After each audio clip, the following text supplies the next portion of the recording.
ဒီနေ့အစားတလိုက်မိုင်းချမ်းကဘန်ကောက်ကနေပြီးတော့နော်ထရွန်ဘူရီတီကိုသွားပြီးတော့ဒင်ဆန်သွားစားမှာပါဟိုတနေ့ကဘလော့ဂါတယောက်ကဒင်ဆန်တစ်ပေါင်30ဆိုတော့မိုင်းချမ်းဒီနေ့ဘိုက်ပြအောင်စားမယ်အော်မိုင်းချမ်းနဲ့တူလိုက်ကြည့်ပေါ့နော်မိုင်းချမ်းဘာတွေစားလဲဆိုတာဆိုင်ထဲဝင်လာလို့ရှိရင်လူရအများကြီးပဲအမောဒီထဲမှာလဲဒီဒင်ဆန်အမဲပေါင်းမျိုးစုံထည့်ထားရကွာ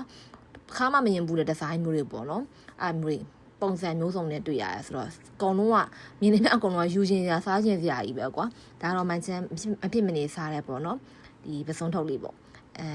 ပြီးတော့ပေါက်စီကြည့်မယ်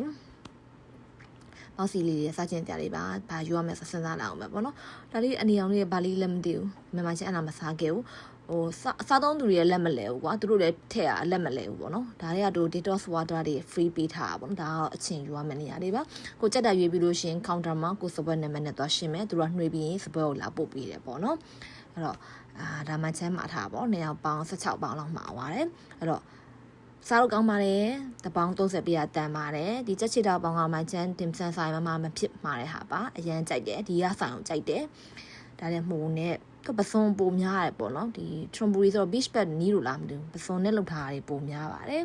အဲ့တော့ချွန်ဘူရီပဲသွားဖို့ရှိရဲဆိုလို့ရှိရင်ဒီဆိုင်လေးမှာသွားပြီးတော့ဒန်ဆန်နေစားခဲ့ကြည့်ပါနော်တကယ်လဲစားကောင်းပါတယ်မှချမ်းအောင်မှာ location လေးပို့ထားပေးပါမယ်ရှင်